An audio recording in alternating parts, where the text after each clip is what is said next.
দুদিনের ব্যক্তিগত সফরে আজ গোপালগঞ্জের টুঙ্গিপাড়ায় যাচ্ছেন প্রধানমন্ত্রী শেখ হাসিনা। সফরে বঙ্গবন্ধু সমাধিতে শ্রদ্ধা নিবেদন, বঙ্গবন্ধু কর্নার উদ্বোধন, নেতাকর্মীদের সঙ্গে শুভেচ্ছা বিনিময় সহ নানা কর্মসূচিতে অংশ নেবেন তিনি। তার আগমন উপলক্ষে জেলা জুড়ে নেওয়া হয়েছে কঠোর নিরাপত্তা ব্যবস্থা।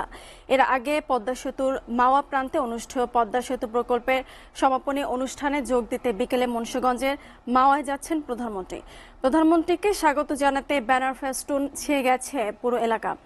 সড়ক পরিবহন ও সেতু মন্ত্রণালয় জানায়, পদ্মা সেতু প্রকল্পের সাথে জড়িত চীনা কর্মকর্তা কর্মচারী সহ সেতুর কাজে নিয়োজিত বিদেশিদের বিদায় জানাতে আয়োজন করা হয়েছে সুধী সমাবেশ।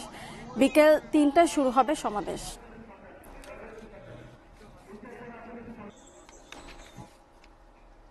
প্রধানমন্ত্রীর গোপালগঞ্জ সফরের খবর জানাতে সরাসরি যোগ দিচ্ছেন সহকর্মী তরিকুল ইসলাম মাহবুব। তরিকুল, টুঙ্গিপাড়ায় এবং মাওয়া প্রান্তে প্রধানমন্ত্রীর আগমন ও সমাবেশ ঘিরে প্রস্তুতি কেমন দেখছেন, বিস্তারিত জানাবেন। ধন্যবাদ মনিয়া।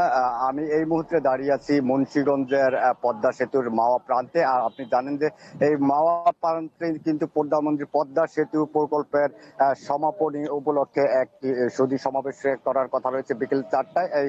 সেখানে কিন্তু প্রধানমন্ত্রী সড়ক পথে কিন্তু বিকেল 3টায় ঢাকা থেকে রওনা দিয়ে এই পদ্মা সেতুর মাওয়া প্রান্তে বিকেল 4টা নাগাদ এই সুধী সমাবেশ স্থলে আসবেন। এখানে কিন্তু সড়ক পরিবহন ও সেতু মন্ত্রণালয়ের মাননীয় মন্ত্রী ওবায়দুল কাদেরের সভাপতিত্বে কিন্তু এই সভাটি অনুষ্ঠিত হবে এবং এখানে কিন্তু বিকেল 3টায় মূল অধিবেশন শুরু হবে। আর এই 3টায় কিন্তু অতিথিরা আসন গ্রহণ করবেন এবং 4টা 1 মিনিটের সময় সেতু বিভাগের সিনিয়র সেক্রেটারি মঞ্জুর হোসেন স্বাগতম বক্তব্য দেবেন এবং 4টা 5 মিনিটে একটি প্রামাণ্য চিত্র প্রদর্শিত হবে এবং বিকেল 4টা 15 মিনিট সময় কিন্তু প্রকল্প পরিচালক ও শফিকুল ইসলাম প্রকল্পের সমাপনী বক্তব্য দিবেন এবং 4টা 20 মিনিটে অনুষ্ঠানের সভাপতি অর্থাৎ তিনি সড়ক পরিবহন ও সেতু মন্ত্রী ওবায়দুল কাদের সাহেব উনি বক্তব্য দিবেন।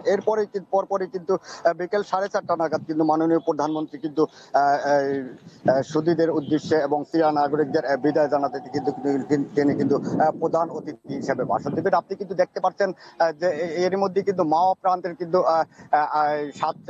সাত রব বিরাজ করছে। এখানে কিন্তু নেতা কর্মীদের মাধ্যমেও কিন্তু আনন্দের বন্যা বয়ে যাচ্ছে প্রধানমন্ত্রীর আগমনকে ঘিরে। কিন্তু যদিও নেতা কর্মীদের কেউ ওই নেতাকর্মীরা সিংহভাগ নেতাকর্মীরা কিন্তু এই সমাবেশে স্থলে ঢুকতে পারবে না। তাদের জন্য কিন্তু বাইরে আলাদা একটি মনিটরের ব্যবস্থা করা হয়েছে। তারা কিন্তু এই মনিটরের মাধ্যমেই কিন্তু এই প্রধানমন্ত্রীর অনুষ্ঠানটি উপভোগ করবে না। এই সুধী সমাবেশে কিন্তু 2500 থেকে 3000 লোকের মতো সুধী সমাবেশে অংশ নেবেন। আর সেই সব লোকের উদ্দেশ্যে কিন্তু ভাষণ দেবেন মাননীয় প্রধানমন্ত্রী। আর আমি কথা বলেছিলাম নিরাপত্তা ব্যবস্থা নিয়ে মুন্সিগঞ্জের পুলিশ সুপার মোহাম্মদ আসলাম খানের সাথে। তিনি কিন্তু আমাদেরকে জানিয়েছেন যে প্রধানমন্ত্রীর মাওয়ায় আগমন উপলক্ষে কিন্তু কঠোর নিরাপত্তা ব্যবস্থা গঠন করা হয়েছে। আর এই ছিল আমার কাছে মুন্সিগঞ্জের মাওয়া প্রান্ত থেকে মাননীয় প্রধানমন্ত্রী শেখ হাসিনার আগমনের সর্বশেষ মনে।